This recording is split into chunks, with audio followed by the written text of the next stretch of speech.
Hello everyone, welcome to my YouTube channel biology study. I am Meena Chaudhary.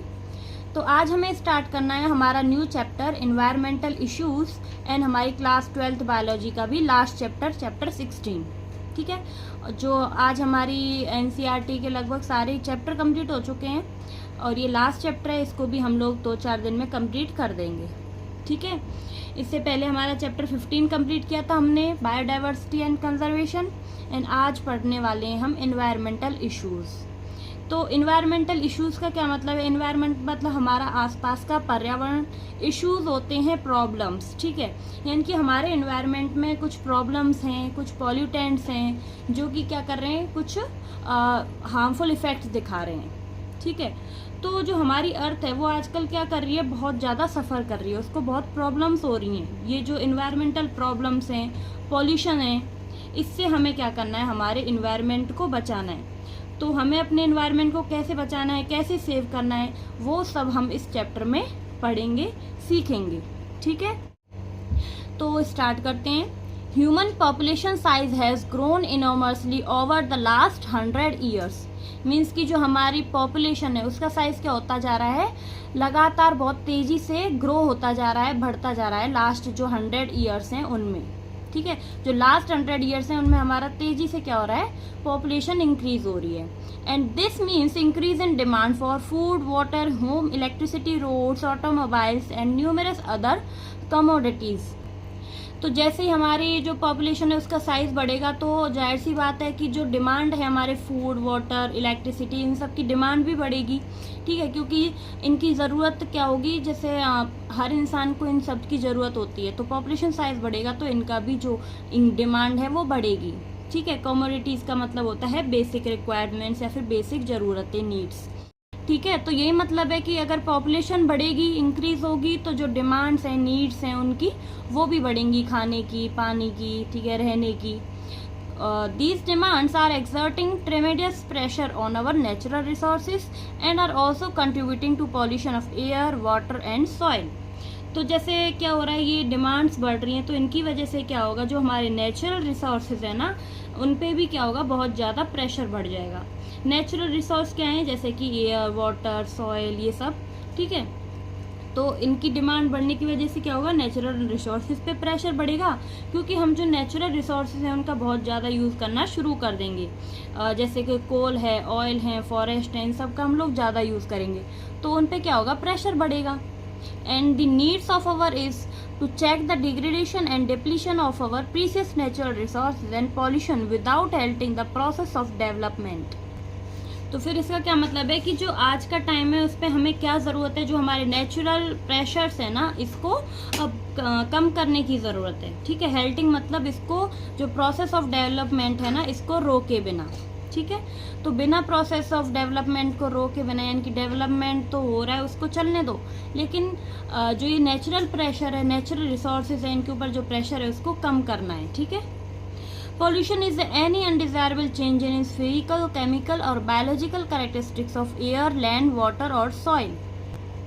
तो pollution क्या है, एक अनडिजायरेबल चेंज है। अनडिजायरेबल मतलब जो हमें नहीं चाहिए। ठीक है, ऐसा चेंजेस है, किसमें होता है, ये फिजिकल और बायोलॉजिकल कैरेक्टरिस्टिक है, किसका, air, land, water and soil. यानी कि एयर, लैंड और वाटर और सॉइल में कोई भी जो अनडिजायरेबल चेंज होता है उसको हम लोग बोलते हैं pollution. Agents that bring about such undesirable changes are called pollutants. And जो एजेंट हैं ये पॉल्यूशन करने के, वो कौन है, पॉल्यूटेंट्स। यानी कि जो पॉल्यूशन हो रहा है किसकी वजह से हो रहा है, पॉल्यूटेंट्स की वजह से। In order to control environmental pollution, the government of India has passed the Environmental Protection Act 1986 to protect and improve the quality of our environment, air, water and soil.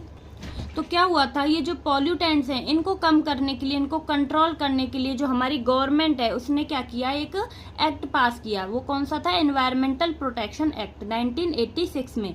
किस लिए, जो हमारा एनवायरनमेंट है इसको protect करने के लिए and improve करने के लिए, जैसे कि हमारी एयर, वाटर एंड सॉइल की जो क्वालिटी है उसको इम्प्रूव करने के लिए क्या किया गया, ये एक्ट पास किया गया 1986 के अंदर। Air pollution and it's control. अब हम देखेंगे एयर पॉल्यूशन के बारे में और उसको कैसे रोका जा सकता है, उसको कैसे कंट्रोल किया जा सकता है। We are dependent on air for our respiratory needs. तो जो हम सांस ले रहे हैं ना, रेस्पिरेशन कर रहे हैं, उसके लिए भी हम डिपेंड हैं एयर के ऊपर, ठीक है, क्योंकि हम लोग क्या करते हैं, ऑक्सीजन लेते हैं, तभी हमारे रेस्पिरेशन प्रोसेस होती है, ठीक है। क्योंकि क्या होता है, जैसे हम खाना खाते हैं तो खाना खाने से हमें ग्लूकोज मिलता है। अब ये जो ग्लूकोज है ये क्या होता है, ऑक्सीजन की प्रेजेंस में ऑक्सीडाइज होता है, ठीक है, टूटता है।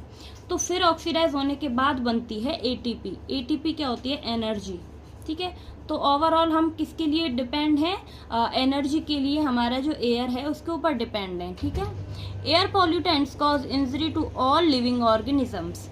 एंड जो एयर पॉल्यूटेंट्स हैं, जो पॉल्यूटेंट्स क्या होते हैं, एजेंट्स होते हैं जो कि पॉल्यूशन कॉज करते हैं। ये जो पॉल्यूटेंट्स हैं ये क्या करते हैं, इंजरी कर देते हैं सभी ऑल लिविंग ऑर्गेनिजम्स में, ठीक है। क्यों, जो डस्ट पार्टिकल्स हैं, कुछ पॉलन्स हैं, ये होते हैं पॉल्यूटेंट्स। अब ये हमारे जो रेस्पिरेशन है उसके थ्रू हमारी बॉडी में जाएंगे तो हमें इंजरी करेंगे, बीमार करेंगे, ठीक है। They reduce growth and yield of crops and cause premature death of plants. ये क्या करते हैं, जो प्लांट्स हैं उनमें क्या करते हैं, उनकी जो ग्रोथ है उसको कम कर देते हैं, उनकी यील्ड को कम कर देते हैं, ठीक है। ये इंडियन मतलब क्या होती है, उपज होती है, इनकी जो फसल होती है उसकी उपज को भी कम कर देते हैं और उसकी ग्रोथ को भी कम कर देते हैं, जिससे क्या होता है, जो प्लांट्स है उसकी प्री मैच्योर डेथ हो जाती है। मतलब जब वो कटाई होती है प्लांट्स की या फिर उनकी जो नेचुरल डेथ होती है उससे पहले ही उसकी डेथ हो जाती है। Air pollutants also deleterious effect and respiratory system of humans and of animals. तो जो ये एयर पॉल्यूशन है उसका बहुत हार्मफुल इफेक्ट होता है हमारे जो ह्यूमंस एंड एनिमल्स का रेस्पिरेटरी सिस्टम है उसके ऊपर। Harmful effects depend on the concentration of pollutants, duration of exposure and the organisms. तो जो ये पॉल्यूटेंट्स हैं इनका जो हार्मफुल इफेक्ट होता है वो किसके ऊपर डिपेंड करता है, पॉल्यूटेंट्स की कंसंट्रेशन पे। तो कंसंट्रेशन ऑफ पॉल्यूटेंट्स मतलब कि जो पॉल्यूटेंट्स हैं उनकी कितनी कंसंट्रेशन अमाउंट है उसके ऊपर डिपेंड करता है। Duration of exposure of the organisms means कि जो कि कोई पर्सन कितने टाइम के लिए उस पॉल्यूशन में रह रहा है उसका मतलब होता है एक्सपोजर। तो ये जो हार्मफुल इफेक्ट है वो किसके ऊपर डिपेंड करता है, पॉल्यूटेंट्स की कंसंट्रेशन और ड्यूरेशन ऑफ एक्सपोजर पे।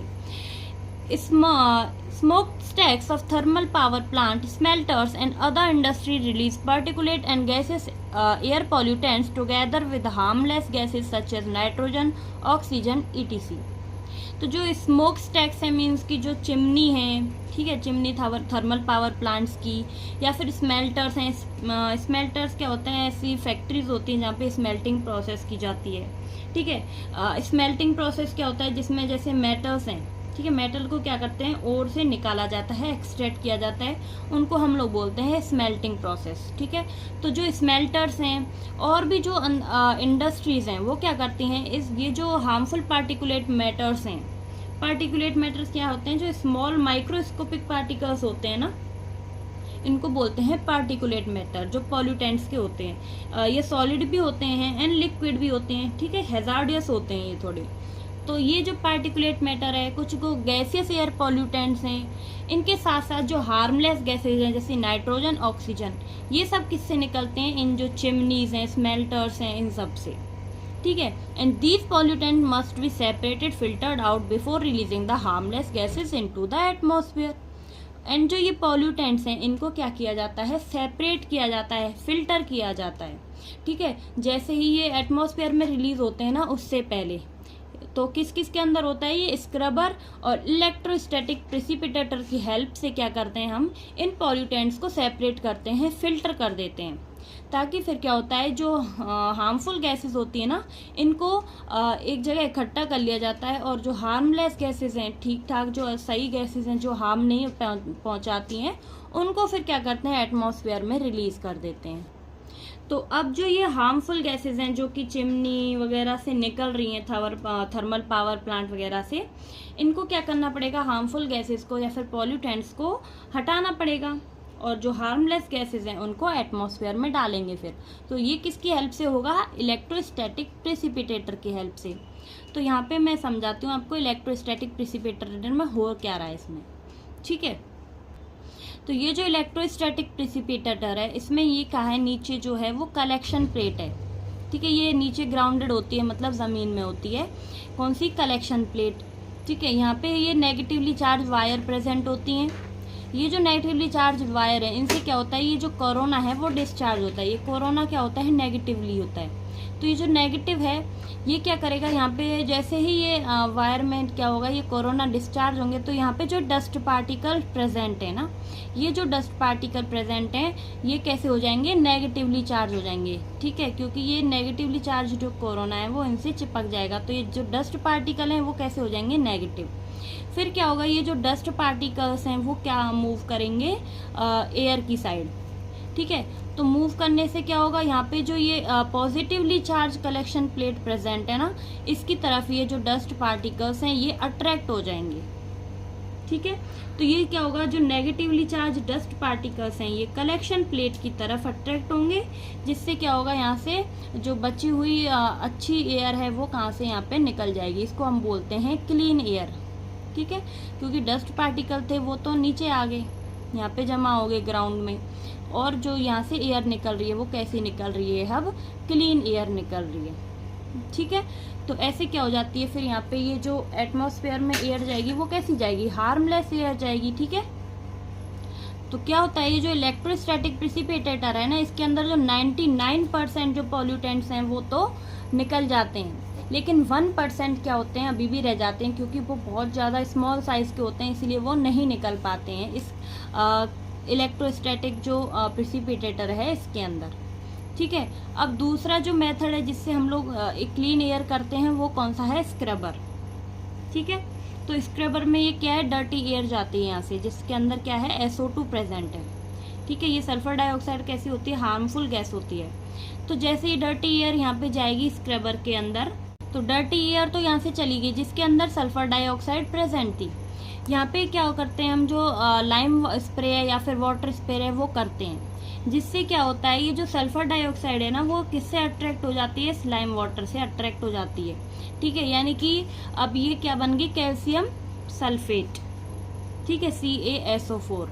तो इससे क्या हो जाएगा, ये जो है वो कहाँ पे चली जाएगी, पार्टिकुलेट मैटर जो है वो यहाँ पे जमा हो जाएगा। ठीक है, इसी के अंदर रह जाएगा। ठीक है, तो स्क्रबर में क्या होता है, रिएक्शंस हो जाती हैं गैसेस के बीच में, और उसके बाद फिर जो एयर निकलती है वो यहाँ पे एटमॉस्फेयर में क्लीन एयर निकल जाती है। और जो इलेक्ट्रोस्टैटिक प्रिसिपिटेटर है इसमें क्या होता है, जो ये डस्ट पार्टिकल्स हैं इनकी जो वेलोसिटी होती है वो लो होती है, मीन्स कि वो धीरे धीरे मूव कर रहे होते हैं आगे की ओर। तो इसी वजह से क्या होगा, जो कलेक्शन प्लेट है जो ग्राउंड में प्रेजेंट है वो इनको अट्रैक्ट कर लेगी अपनी तरफ, क्योंकि ये पॉजिटिवली चार्ज होती है, और जो ये डस्ट पार्टिकल्स हैं ये अब नेगेटिवली चार्ज हैं। ठीक है, तो ये क्या है, अट्रैक्ट हो जाएंगे कलेक्शन प्लेट की ओर, और जो बाकी एयर निकलेगी वो कैसी निकलेगी, क्लीन एयर। ठीक है, तो अब इनको हम लोग पैराग्राफ से समझ लेते हैं। There are several ways of removing particulate matter, the most widely used of which is electrostatic precipitator. तो बहुत से तरीके हैं जिनसे हम लोग ये पार्टिकुलेट मैटर को रिमूव कर सकते हैं। इनमें हम लोग जो मोस्टली यूज करते हैं वो कौन सा है, electrostatic प्रिसिपिटेटर, which can remove over 99% of particulate matter present in the exhaust from a thermal power plant.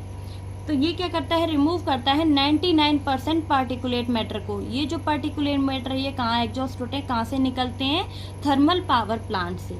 ठीक है, and it has electrode wires that are maintain at several thousand volts which produce a corona that release electrons. और ये जो electron wire है इसके अंदर क्या होते हैं, प्रेजेंट होते हैं। ये जो इलेक्ट्रोड वायर्स होते हैं ये क्या करते हैं, कुछ वोल्ट या फिर कुछ करंट प्रोड्यूस करते हैं, जिसकी वजह से क्या होता है, कोरोना बनता है, जो कि कैसा होता है, इलेक्ट्रॉन रिलीज करने वाला। ठीक है, यानी कि negative charge. And these electron attach to the dust particles. जो ये इलेक्ट्रॉन्स हैं ये किससे अटैच हो जाते हैं, डस्ट पार्टिकल से। तो डस्ट पार्टिकल्स भी क्या हो जाते हैं, negatively charge, giving them a negative charge. The collecting plate are grounded and the attract the charged particles. And नीचे क्या होता है, यहाँ पे जो कलेक्टिंग प्लेट है वो प्रेजेंट होती है ग्राउंड में। ठीक है, वो क्या कर लेती है, इन नेगेटिवली चार्ज डस्ट पार्टिकल्स को अट्रैक्ट कर लेती है। And the velocity of air between the plates and must be low enough to allow the dust to fall. और जो ये वेलोसिटी होती है एयर पार्टिकल्स की, जो प्लेट्स के बीच में होती है वो कैसी होती है, कम। ठीक है, लो होती है, जिसकी वजह से क्या हो रहा है, ये क्या करती है, अलाउ करती है जो डस्ट पार्टिकल है वो नीचे मूव कर जाए कलेक्शन प्लेट की ओर। अब ये तो हो गया इलेक्ट्रोस्टैटिक प्रिसिपिटेटर। अब हम पढ़ेंगे स्क्रबर का। Scrubber can remove gases like sulphur dioxide. तो स्क्रबर से क्या होती है, ये जो सल्फर डाइऑक्साइड गैस होती है ये रिमूव होती है, क्योंकि ये क्या होती है, हार्मफुल गैस होती है। In a scrubber the exhaust is passed through a spray of water और लाइम। जो एग्जॉस्ट निकलता है ना ये स्क्रबर के बाहर, यहाँ पे क्या होता है, इसके मुंह पे यहाँ पे जैसे ऊपर हमने डायग्राम में देखा था, स्प्रे किया जाता है वाटर और लाइम को। And recently we have realise that danger of particulate matter that are very very small and are not removed by this precipitators. और हम देखते हैं कि ये जो पार्टिकुलेट मैटर है ना, ये बहुत बहुत जो छोटे साइज़ के होते हैं वो रिमूव नहीं हो पाते इन प्रिसिपिटेटर्स की हेल्प से, क्योंकि जो इलेक्ट्रोस्टैटिक प्रिसिपिटेटर हैं ये 99% जो पार्टिकुलेट मैटर है उनको तो रिमूव कर देता है, लेकिन जो स्मॉल पार्टिकल्स हैं 1% वो इसमें रह जाते हैं और ये क्या होते हैं, काफ़ी डेंजरस होते हैं, ठीक है, बहुत हार्मफुल होते हैं। According to central pollution control board CPCB, particulate size 2.5 micrometers or less in diameter, PM 2.5 are responsible for causing the greatest harm to human health। तो ये जो सेंट्रल पोल्यूशन कंट्रोल बोर्ड है इसके द्वारा क्या बताया गया कि जो साइज है पार्टिकुलेट मैटर का 2.5 माइक्रोमीटर से कम डायमीटर का जो साइज होता है वो क्या होता है, कॉज करता है हार्मफुल मतलब harmful effect to the human health. ठीक है, किस लिए रिस्पॉन्सिबल होते हैं, ये जो साइज होता है वो जो हमारी हेल्थ है उसको बहुत ही ज़्यादा क्या करते हैं, इफ़ेक्ट करते हैं, हार्म करते हैं, कि हमारे शरीर के क्या होते हैं, डेंजरस होते हैं, क्योंकि ये बहुत छोटे छोटे साइज़ के होते हैं। तो ये क्या करते हैं, हमारी बॉडी के अंदर एंटर कर जाते हैं हमारे माउथ वगैरह से, नोज़ से, उसके बाद क्या हो गई हमारी लंग्स में डीप तक जाते हैं। ठीक है, जिससे क्या करते हैं, ये हार्मफुल इफेक्ट दिखाते हैं। And these fine particulate can be inhaled deep into the lungs and can cause breathing and respiratory symptom। And ये जो फाइन पार्टिकल्स हैं, स्मॉल पार्टिकल्स हैं, जिनका साइज क्या होता है PM 2.5 से भी कम होता है, ये क्या करते हैं, हम जब इनहेल करते हैं यानी कि जब हम सांस लेते हैं तो ये हमारी सांस के साथ डीप मतलब गहराई में चले जाते हैं, लंग्स तक चले जाते हैं, और ये क्या करते हैं, फिर कॉज करते हैं हमें ब्रीथिंग एंड रेस्पिरेटरी सिम्टम्स को, जैसे कि इरिटेशंस, ठीक है, inflammations, damage to the lungs and premature death. जिससे हमें क्या बीमारी कॉज करते हैं, ये इरिटेशंस होती हैं, इन्फ्लामेशन हो जाती है। ठीक है, और क्या होगा, ये जो लंग्स हैं इनको डैमेज कर देंगे, जिससे क्या होगा, प्रीमैच्योर डेथ हो जाती है। जो नेचुरल डेथ होती है पर्सन की, उससे पहले ही क्या हो जाती है, डेथ हो जाती है। Automobiles are a major cause for atmospheric pollution at least in the metro cities. तो सबसे जो मेजर कॉज है पोल्यूशन का, सबसे मेन कारण है वो क्या है, ऑटोमोबाइल्स। ठीक है, जो कि हमें मेट्रो सिटीज़ में, बड़े बड़े सिटीज़ में देखने के लिए मिलते हैं। ठीक है, जो भी, क्योंकि क्या होता है, जहाँ पे ज़्यादा व्हीकल्स पाए जाते हैं उन सिटीज़ में, उन कंट्रीज़ में क्या होता है, ज़्यादातर जो एटमॉस्फेरिक पॉल्यूशन है वो देखा जाता है। As the number of vehicles increase on the street, this problem is so now shifting to the other cities too. तो ये जो नंबर ऑफ व्हीकल्स हैं ये क्या होते हैं, बढ़ते जा रहे हैं, जिसकी वजह से ये जो प्रॉब्लम्स हैं वो सिटीज़ की तरफ भी क्या हो रही है, शिफ्ट हो रही है। ठीक है, proper maintenance of automobiles along with use of lead free petrol और diesel can reduce the pollutants they emit. तो इसको हम लोग कैसे मेंटेन कर सकते हैं, जो लेड फ्री पेट्रोल और डीजल है वो हम यूज़ करके जो ये पॉल्यूटेंट्स हैं इनको क्या कर सकते हैं, रिड्यूस कर सकते हैं। ठीक है, वो हम आगे देखेंगे लेड फ्री पेट्रोल डीजल क्या होता है। Catalytic converters having expensive metals namely platinum, palladium and rhodium as the catalyst are fitted into the automobiles for reducing emission of poisonous gases। तो ये जो कैटालिटिक कन्वर्टर्स होते हैं ये क्या होते हैं, महंगे मेटल्स होते हैं इनमें। ठीक है, तो ये जो महंगे मेटल्स होते हैं इनके अंदर क्या होती है, रिएक्शंस होती हैं, जिसमें ये जो कैटलिस्ट है उसका काम करते हैं ये मेटल्स, जैसे कि प्लेटिनम, पैलेडियम, रोडियम। ठीक है, एज अ कैटलिस्ट काम करते हैं, जो कि रिएक्शंस करते हैं। ठीक है, ये जो कैटलिस्ट है ना, ये जो मेटल है इनको कहाँ फिट किया जाता है, फिर ऑटोमोबाइल्स में, व्हीकल्स में, ताकि जो पॉइजनस गैस है ना इनको जो एमिशन है वो कम हो सके। ठीक है, रिड्यूस हो सकते हैं। तो ये कैटालिटिक कन्वर्टर क्या करते हैं, पॉइजनस गैसेस को नॉन पॉइजनस बना देते हैं, ठीक है। As the exhaust pass through the catalytic converter, जब भी जो एग्जॉस्ट है, जो धुआं निकलने वाला होता है, वो पास होता है इस कैटालिटिक कन्वर्टर से, तो क्या होता है, unburned hydrocarbons are converted into carbon dioxide and water. तो जो अनबर्न्ड हाइड्रोकार्बन्स हैं, ये अनबर्न्ड हाइड्रोकार्बन कैसे होते हैं, बहुत पॉइजनस होते हैं। ये किस में कन्वर्ट हो जाते हैं फिर, कार्बन डाइऑक्साइड वाटर में। And carbon monoxide and nitric oxide are change to carbon dioxide and nitrogen gas. जो कार्बन मोनोऑक्साइड है वो किस में बदल जाती है, नाइट्रिक ऑक्साइड में, और carbon dioxide and nitrogen gases में, ठीक है। Motor vehicles equipped with catalytic converter should use unleaded petrol vehicle because lead in the petrol inactivate the catalyst. तो इसीलिए जो ये मोटर व्हीकल्स है ना, इनमें क्या जरूरी है, लेड फ्री पेट्रोल और डीजल, क्योंकि अगर ये लेड प्रेजेंट होगा ना व्हीकल्स में, तो क्या होगा, जो पेट्रोल है ना या फिर जो डीजल है, ये क्या करते हैं फिर, इनएक्टिवेट कर देते हैं इन कैटलिस्ट को, ठीक है। तो ये लेड की वजह से क्या हो जाते हैं, जो ये कैटलिस्ट हैं वो इनएक्टिवेट हो जाते हैं, और फिर क्या होगा, जो पॉइजनस गैसेज हैं वो रिलीज होती हैं, यानी कि जो अनबर्न्ड हाइड्रोकार्बन्स है ना, वो कन्वर्ट नहीं होते फिर कार्बन डाइऑक्साइड एंड वाटर की फॉर्म में। तो अब तक हमने क्या देखा है, ways to remove air pollutants के अंदर हमने 3 वेज देखे थे। एक तो हमने देखा था electrostatic precipitator, second scrubber, and third हमने देखा कैटालिटिक कन्वर्टर। ये क्या करते हैं, जो पॉल्यूशन है उसको कम करने में हेल्प करते हैं, ठीक है। In India the air prevention and control of pollution act came into force in 1981 but was amended in 1987 to include noise as an air pollutants। तो अब जो air prevention and control pollution act जो आया था, वो आया था 1981 में, ठीक है, लेकिन इसको अमेंडेड किया गया था 1987 में, ठीक है। और इसके अंदर जो नॉइस है उसको भी इंक्लूड किया गया एज एन एयर पॉल्यूटेंट्स, ठीक है, क्योंकि बोला गया कि जो नॉइस है वो भी क्या एक पार्ट है एयर पॉल्यूशन का, ठीक है। वो इस एक्ट में बोला गया था 1987 में। तो अब हम पढ़ेंगे नॉइस पॉल्यूशन के बारे में, ठीक है, जो कि एयर पॉल्यूशन के अंदर ही आता है। इसको इंक्लूड किया गया था 1987 में एज एन एयर पॉल्यूटेंट, ठीक है। Noise is undesired high level of sound. तो नॉइस क्या है, एक undesired high level of sound है, मीन्स कि जो साउंड जो हमें नहीं चाहिए, ठीक है, जिसका अमाउंट जो लेवल होता है वो बहुत हाई होता है, उसको हम लोग बोलते हैं noise pollution. And we have got used to associating loud sound with pleasure and entertainment, not realising that noise cause physiological and psychological disorder in humans.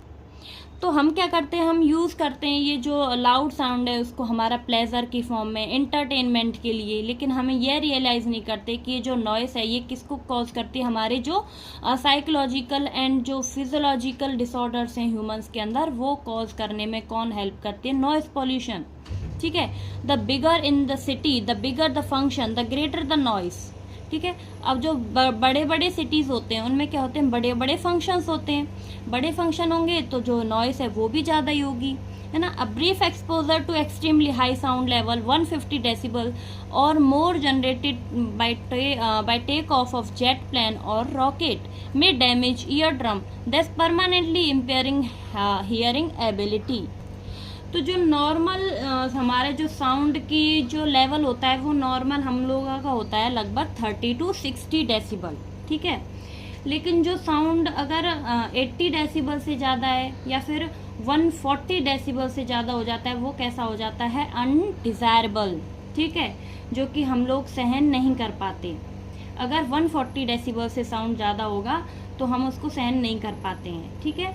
तो जो इफ़ेक्ट होंगे जो देखे जाएंगे 150 डेसिबल से ऊपर अगर साउंड है, तो ये जो साउंड होता है ना, ये कैसा होता है, जब हमारे ऊपर से कोई जेट प्लेन या फिर रॉकेट टेक ऑफ करता है ना, वो साउंड जितना होता है ना, वो होता है 150 डेसिबल से ऊपर, ठीक है। जिसकी वजह से क्या होता है कि जो हमारे ईयर ड्रम है ना, वो डैमेज हो सकते हैं, ठीक है। और क्या हो सकता है, permanent impairment in hearing ability, यानी कि हम अपनी जो सुनने की क्षमता है उसको परमानेंटली खो देते हैं अगर ये साउंड 150 डेसिबल से ज़्यादा होता है तब।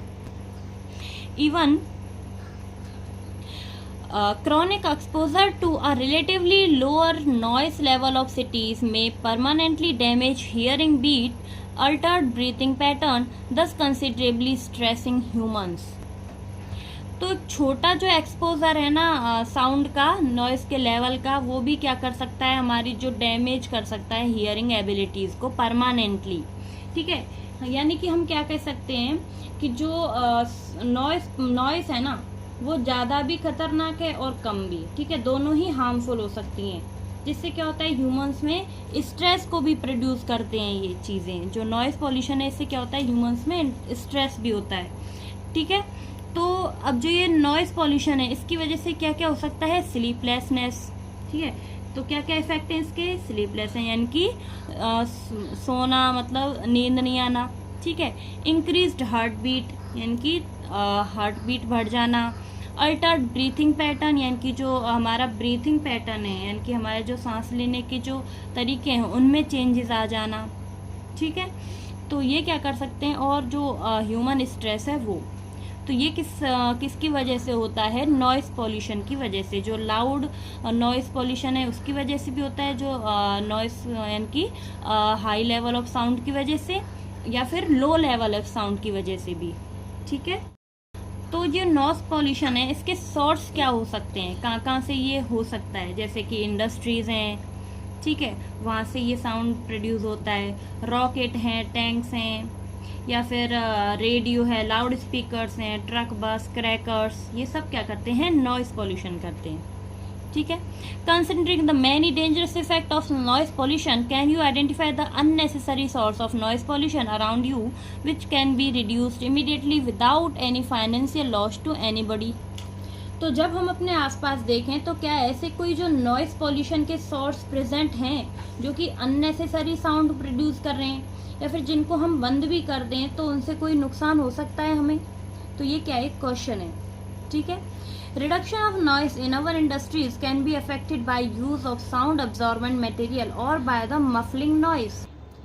तो क्या मतलब है कि जो इंडस्ट्रीज हैं उनमें जो साउंड प्रोड्यूस होता है उसको हम कैसे कम कर सकते हैं, उसको हम कम कर सकते हैं साउंड एब्जॉर्बेंट मटेरियल लगा के या फिर मफलिंग करके। मफलिंग का क्या मतलब होता है, ढक देना, ठीक है। जो भी साउंड सोर्स है, जहाँ से भी साउंड आ रहा है उसको ढक दो। तो ये जो तरीके हैं ये क्या कर सकते हैं, नॉइस को रिड्यूस कर सकते हैं इंडस्ट्रीज में। Stringent following of laws laid down in relation to noise like delimitation of horn-free zone around hospitals and schools। और हम क्या कर सकते हैं, साउंड फ्री जोन बना के, यानी कि जो स्कूल या हॉस्पिटल है उनके पास क्या लगा देंगे, बोर्ड लगा देंगे कि यहाँ पे साउंड अलाउ नहीं है यानी कि नॉइस अलाउड नहीं है। तो वहाँ पे क्या हो जाएगा, हॉर्न फ्री जोन्स बन जाएंगे, जैसे हॉस्पिटल है स्कूल के आसपास।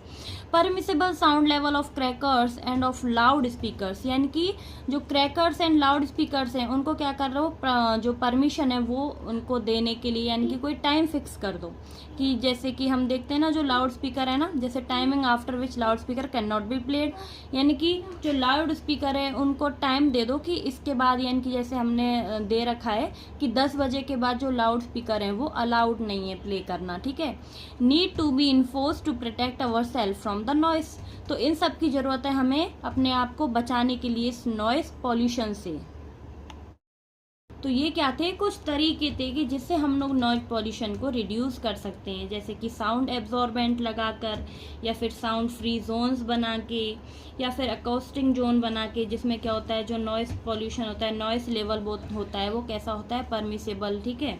जैसे कि एक अभियान चला गया था ना, ग्रीन मफलर इफेक्ट, जिसमें क्या किया गया था, जो रोड साइड है ना उनके आसपास बहुत से पेड़ लगाए गए, जिससे कि जो साउंड है, नॉइस है, उसको कम किया जा सके, ठीक है। और क्या किया गया, जो टाइमिंग है लाउड स्पीकर्स की उसको फिक्स कर दिया गया कि इसके बाद ये अलाउ नहीं है बजाना, ठीक है। तो ऐसे हम क्या कर सकते हैं, हमारे नॉइस पॉल्यूशन को रिड्यूस कर सकते हैं, ठीक है, हम अपने आप को इससे बचा सकते हैं। तो आज के लिए इतना ही। आई होप कि आपको वीडियो अच्छी लगी होगी। अगर आपको मेरा पढ़ाई हुआ अच्छा लगा तो प्लीज़ चैनल को लाइक, शेयर एंड सब्सक्राइब करें। एंड कोई भी डाउट हो तो मुझे कमेंट बॉक्स में ज़रूर बताएं। अब मिलते हैं नेक्स्ट वीडियो में, तब तक के लिए bye bye, take care, thank you.